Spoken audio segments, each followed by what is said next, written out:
Rama Rama Hare Hare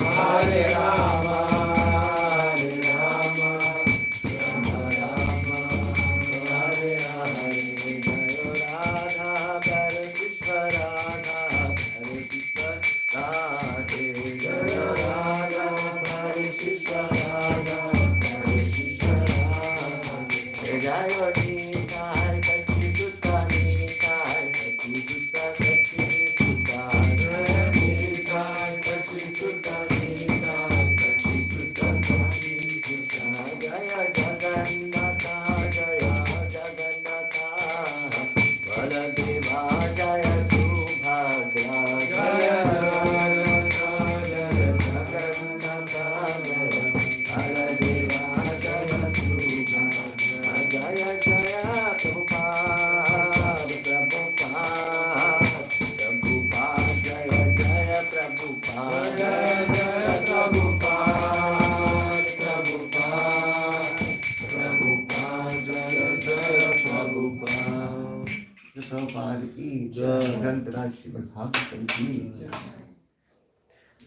I think we've got the last three verses of this chapter to read today. I think it's in chapter 9, verse 140 to 42. I'm not sure if I can find it. You can find it?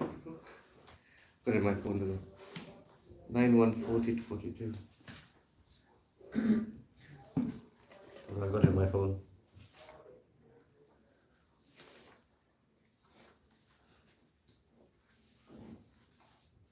Om Namo Bhagavate Vasudevaya. Om Namo Bhagavate Vasudevaya. Om Namo Bhagavate Vasudevaya. Om Namo Bhagavate Vasudevaya. Om Namo Bhagavate Vasudevaya. Om Namo Bhagavate Vasudevaya. 14. Yes. King Sukhimna becomes the one. Yeah. So we're doing chapter 9, verse text 40 to 42, Srimad Bhagavatam. Acharyanugra kaman labdha pumsvam jayatvaya paramasya jagatim navenandam spatam prajaha. Acharya Anugrahat, Acharya Anugrahat, by the mercy of the spiritual master, by the mercy of the spiritual master, Kamam, desired, Labdva, having achieved, Pumsvam, maleness, Vyavastaya, by the settlement of Lord Shiva, Palayam Asha, he ruled, Jagatim, the whole world. Na Abhinandam Sma, we're not satisfied with. Tam, to the king. Praja, the citizens. So translation of the verse by His Divine Rishi Prabhupada was, thus being favored by the spiritual master, according to the words of Lord Shiva, Sudyumna regained his desired maleness every alternate month, and in this way ruled the kingdom, although the citizens were not satisfied with this. Purport by Srila Prabhupada, the citizens could understand the king was transformed into a female every alternate month, and therefore could not discharge his royal duty. Consequently, they were not satisfied. We'll read the next verse as well.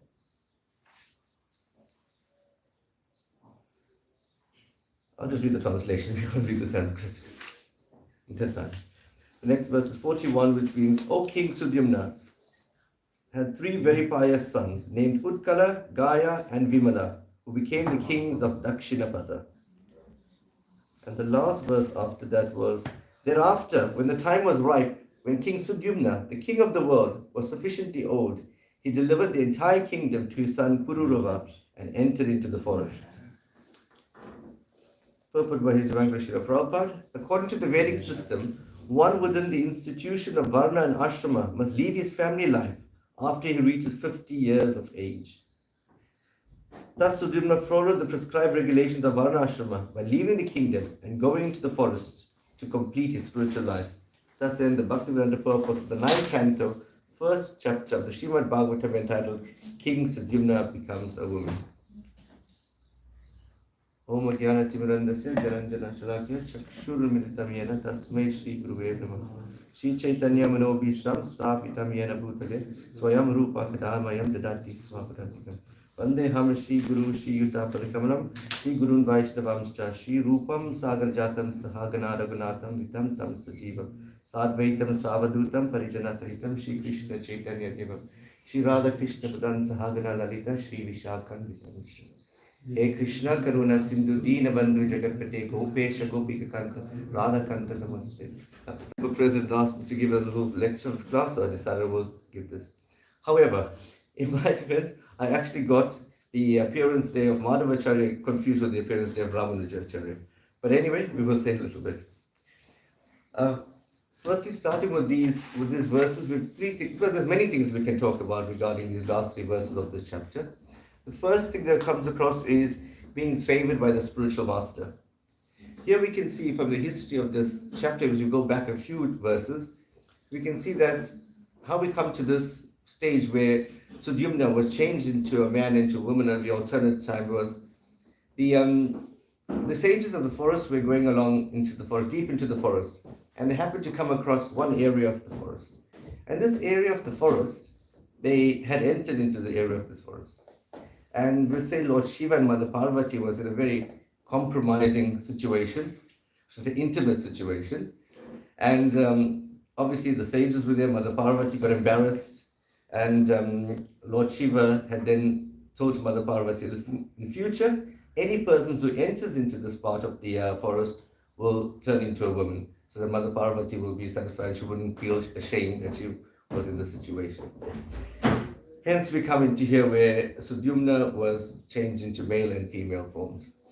So the first issue we can bring about is being favored by the spiritual master. And we can see here that Sudyumna, his spiritual master Vasistha, on behalf of him, had spoken to Lord Shiva, went to Lord Shiva and told Lord Shiva, listen, how can we lessen, not a curse, but how can we lessen this effect of him changing into a female? And then Lord Shiva gave them told Vasistha that Sudyumna will be every alternate month into male and every alternate month into female. So this is how we come to this. Similarly, we can have to apply that our spiritual masters and our Guru Para, also, if we speak to them to be favored by Krishna, they still have the capacity to take our prayers to Krishna and say, listen, this is what the devotee is asking, please give him Krishna. We sing every morning, Yasya Prasada Bhagavat Prasada, Yasya Prasada Nagati Putopi. But the mercy of the spiritual master, one receives the benediction of Krishna. And if you know this other song on Ohe Vaishnava Thakura, we are singing that Krishna is owned by the Guru, by the spiritual master. We are simply running after Krishna, singing Krishna, Krishna, asking for the Guru to give us Krishna. So similarly, one should not underestimate the power that the spiritual master or the Guru has to our own spiritual life. Actually, Srila Gaur Govinda Maharaj used to say that he never says Guru, he used to say Shri Guru, to say how important Guru is. So we never use the term Guru, he used to say Shri Guru. So it's important that the Guru is very important to us. And similarly, we had the effect of Srila Prabhupada who came to give us all the opportunity to go back to Godhead, opportunity to learn about Krishna and to get Krishna Prema. However, in these days we have to realize that there's many sorts of devotees, and we actually need to find out the Uttama Adhikari Guru in order to get this favor of the spiritual master. So that's the first topic we can pick up from this. Second topic we can pick up would be the Varnashrama Dhamma. And we can see here that at some point at the age of 50, Sudyumna decided to go into Varnashrama and leave the kingdom to his sons. However, in this age, it's not practical, as we all know, to do this. Anyway, we've got the four different pieces of society. We've got the Shudras, the Vaishyas, the Grihastras, and the Sannyasis. I mean, the Shudras, the Vaishyas, the Kshatriyas, and the Brahmanas. And then from there we got the four social events. Then we have the four spiritual paths, which is the Brahmacharis, the Grihastras, the Vanaprasthas, and the Sannyasis. And obviously in this temple, it's nice to see so many brahmacharis after such a long time at one time, and so many other devotees that are here. normally we come through, and sometimes I remember coming to the temple for Mangalarti or even Artis. There'll be more deities than devotees. Maybe one devotee or two devotees from here. So this is a nice thing to see that this temple is prospering, and Sri Radha Parasishvara is becoming more happy. I think that there's so many nice devotees, so many nice new devotees, and devotees that have come through from other parts of the world to come and serve Sri Radha Parasishvara. Anyway, as we get back to the story, we can see that Sudyumna had taken Vanaprastha. As we know, this is not practical for our time and age as well. Firstly, we don't have any forests left. I don't think in France how many forests are left. Most of the forests are broken down to build buildings. So we have concrete jungles instead of forests. So it's difficult to go and find a nice forest to go to. And in those days, in India, Vanaprastha, Sannyasa used to go to the forest. There were a lot of forest dwellers, tribal people. There were a lot of ashramas. There were a lot of mats and gurukuls that the Vanaprastha and the sannyasis could go and visit. I think, however, in France or in any other part of the Western world, I don't think there's any forest dwellers that will be able to, or any mats or any ashramas that people could go to. And we're saying this, we have to think that, we have to think of time, place, and circumstance. Srila Prabhupada always spoke of time, place, and circumstance. To think of a crude example, we say if we say the ocean is blue, for example, and we know, okay, if it's a rainy season, the ocean is not blue. It's turning with gray and brown sands.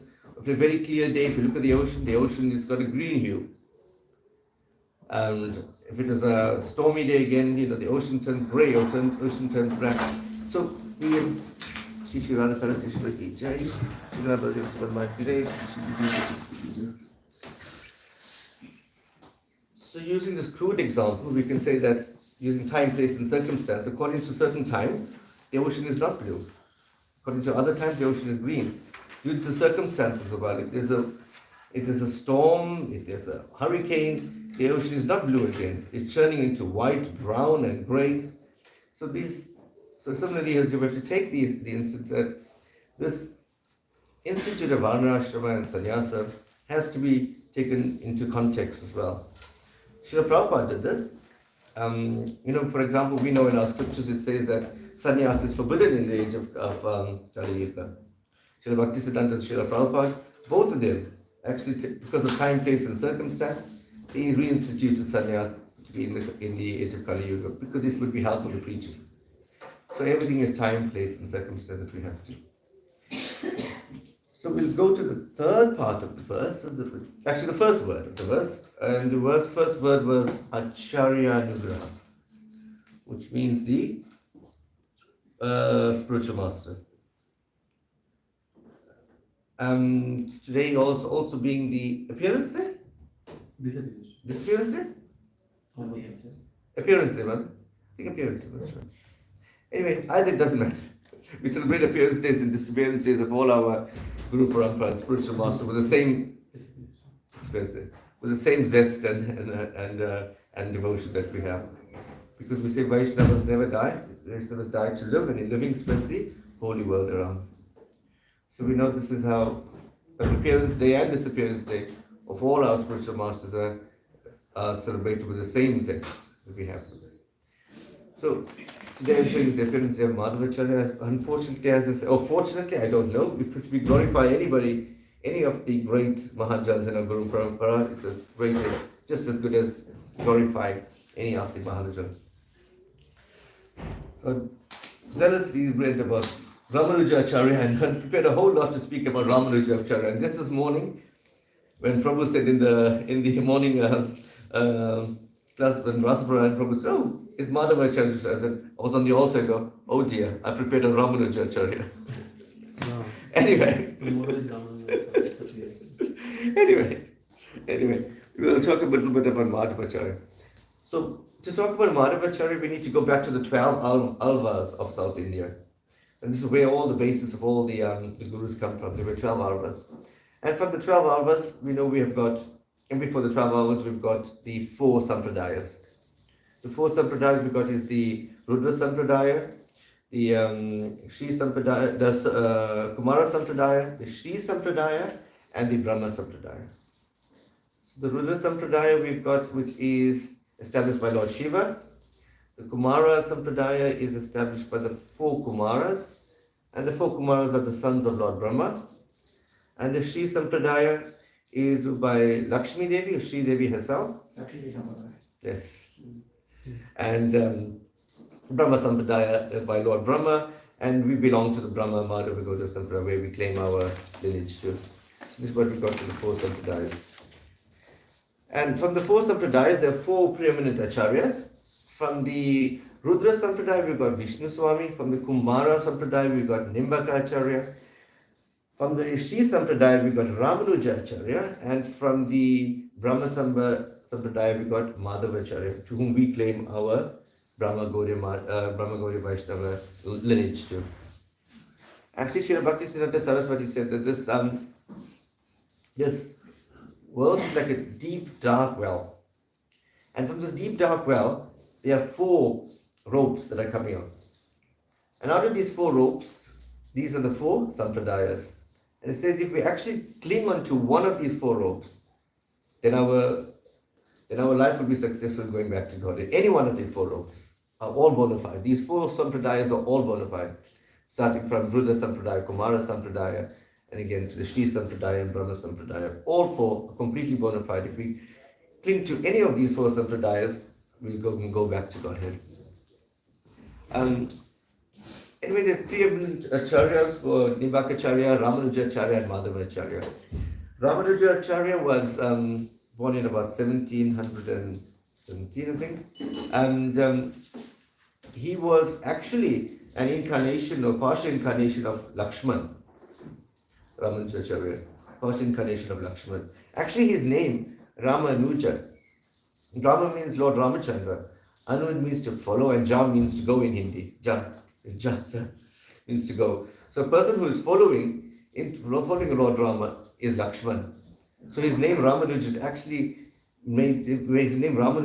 permanent for his name of the follower of Lord Rama, who is Lakshman. So we get. And Madhavacharya, we come to Madhavacharya. He was born in the 13th century, again in South India. Interesting, they're all our leads and stuff all come from South India. Actually, our 6 Goswamis as well, I think. Rupa Sanatan, Bhatta Raghunath. I think 4 of our Goswamis probably come from South India. I think. I'm not sure whether. And Rupa Goswami, Sanatan Goswami?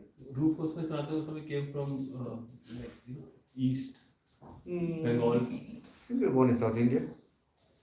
And Bhatta Raghunath. Anyway, we can Anyway, Madhavacharya, he was an incarnation of Vayu and sometimes Bhima.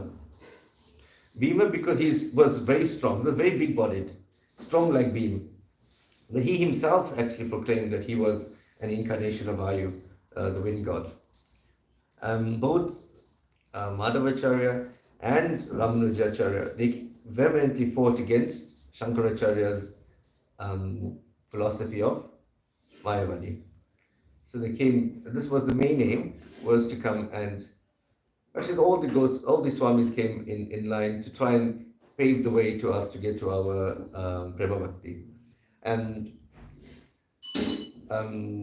Ramanujacharya had the philosophy, Shankaracharya had the philosophy of Advaita. Then we had Ramanujacharya who had a little bit of dual of Advaita and Dvaita, and we have Madhavacharya who has the philosophy of Dvaita philosophy, which we get our Achintya Bheda philosophy from. And this is between Atma and Brahma being separate. When Madhavacharya was born, he was given the name Vasudeva, and afterwards he took sannyas, and his name was Purna Praja. I'll just give some similarities between Ramanuja and Madhavacharya as well at the same time, because I prepared a Ramanujacharya. Ramanujacharya at some point as well, his guru was not giving the essence of Prema Bhakti, but actually was talking in Mayavadi philosophy, and he rejected his guru, that he started his own institution. And similarly also, Madhavacharya also had left his guru as Ramanujacharya left his guru because because their philosophy were not conversant with the current philosophy of Prema Bhakti.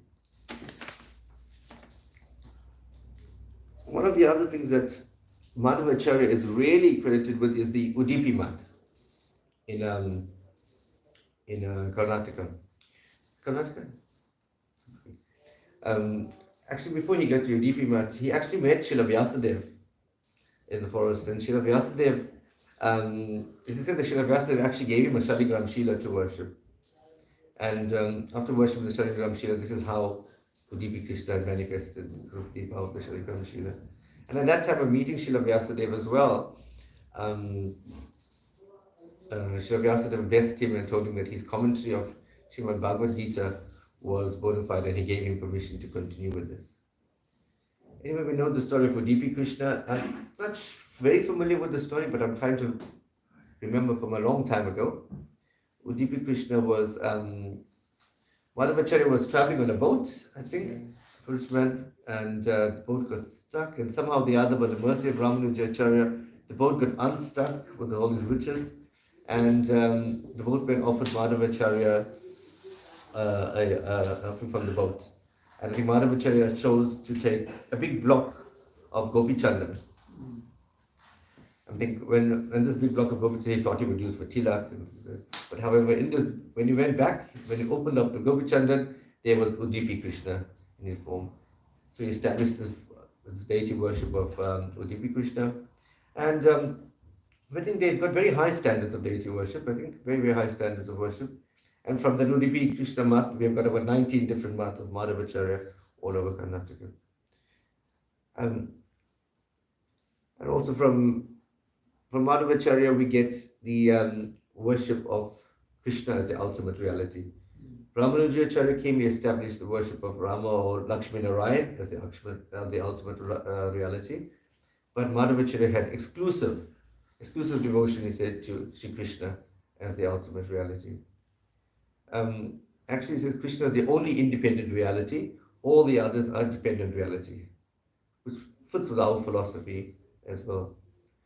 Actually, I'll just read 10 of the, there's nine teachings of Srila Madhavacharya that we have.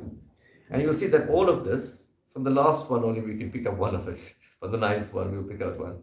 From these 9 teachings of Madhavacharya, this is what we got. He says, the first one is, Bhagavan Shri Krishna alone is the absolute supreme truth, one without a second, which fits perfectly with our philosophy as well. The second teaching of Madhavacharya was, Krishna is the object of knowledge in all the Vedas, fits perfectly with our philosophy. The third was, the universe is real, which is Satya, which we say the universe is not unreal, as the other, as Shankaracharya says it's false. The fourth is, the differences between Ishvara and Jiva and matter are real, which still fits with our philosophy very well. The fifth one was, the Jiva souls are by nature the servants of the Supreme Lord Hari. It's perfectly with ours. We're all servants. Nitya Krishna Das. We are all Nitya Krishna Das. We're all eternal servants of Krishna. Again, from this. The sixth teaching of Madhavacharya was, there are 2 categories of jivas, liberated and illusioned. And we can have one that we can say there's some are eternally liberated as well, some are liberated and some are illusioned. The seventh teaching of Madhavacharya was, liberation means attaining the lotus feet of Bhagavan Krishna. In other words, entering into the eternal relationship to the service of the Supreme Lord. This is what we all are striving for some service to the Supreme Personality of Godhead Shri Krishna. The 8th teaching of Madhavacharya was, pure devotional service to Krishna is the only way to attain this liberation. But we go one bit further and we say, we don't want liberation. We just want to serve Krishna. And this is our philosophy there.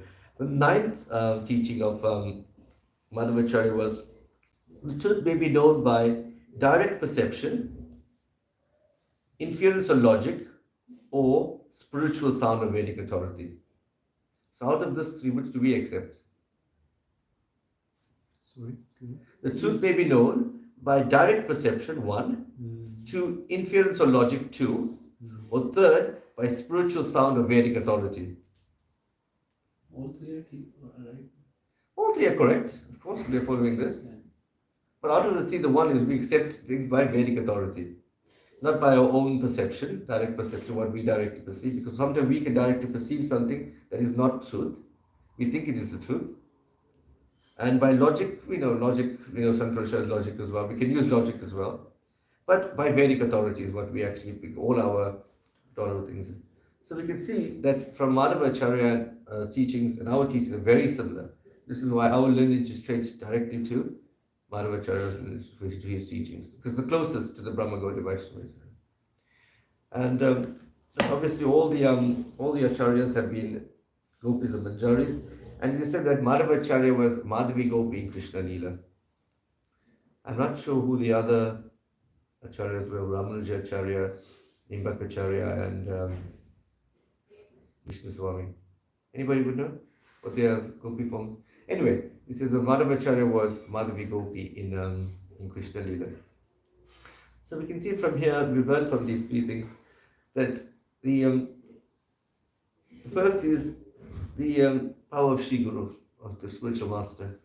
Because the spiritual master over here, Vasishta, went to Lord Shiva, spoke to Lord Shiva to tell Lord Shiva on behalf of the disciple, please can you nullify whatever has happened. So we can see that our spiritual master, Srila Prabhupada, and our own spiritual masters can go to on behalf of us to Krishna and say, Krishna, please give my disciple Krishna prema. Why not? We cannot get that.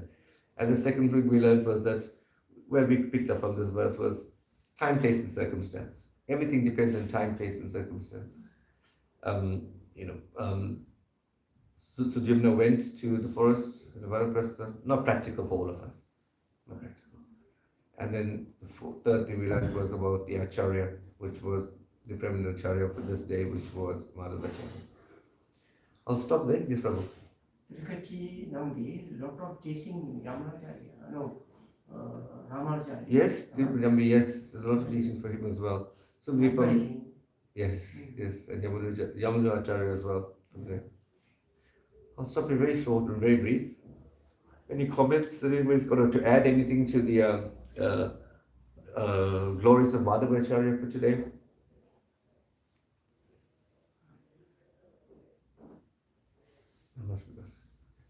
I heard it, I'm not sure about it. That Madhavacharya preached very boldly against Mayavad. Yes. I think that's the truth. Actually, that's true. He actually called Shankaracharya a demon. Yes. He said Shankaracharya, he actually called Shankaracharya a demon. And that's correct. He preached very, very fiercely. Actually, Ramanuja Acharya as well, preached very fiercely against Shankaracharya's Mayavadi philosophy. And I actually read this morning that Madhavacharya actually called Shankaracharya a demon. And the reason why he said that, actually he was teaching Buddhist philosophy, but he disguised it as Vedanta.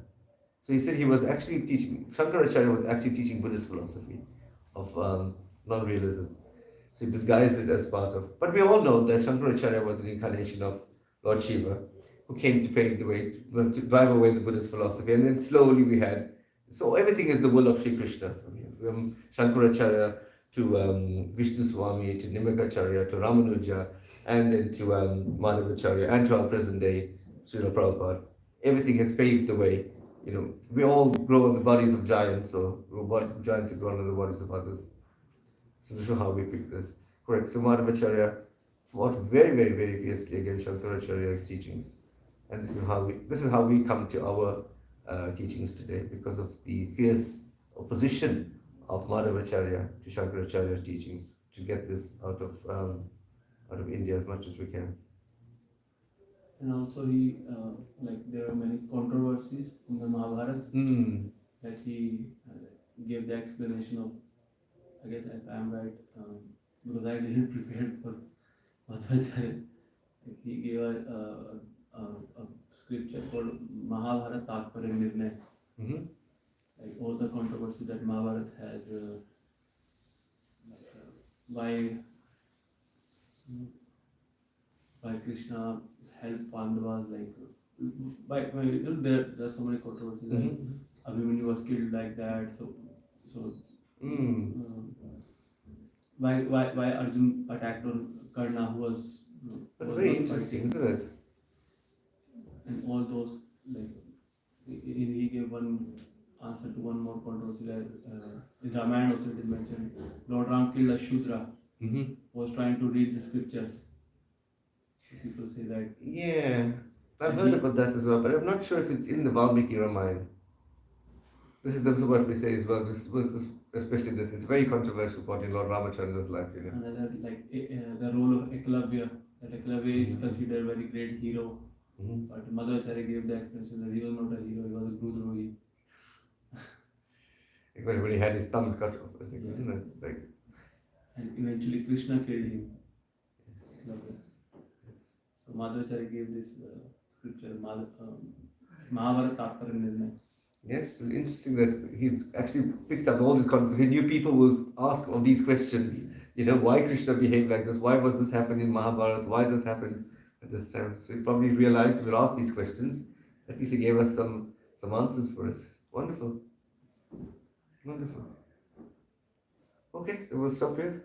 Srimad Bhagavatam ki jai, Srimad Madhvacharya ki jai, Srila Prabhupada ki jai.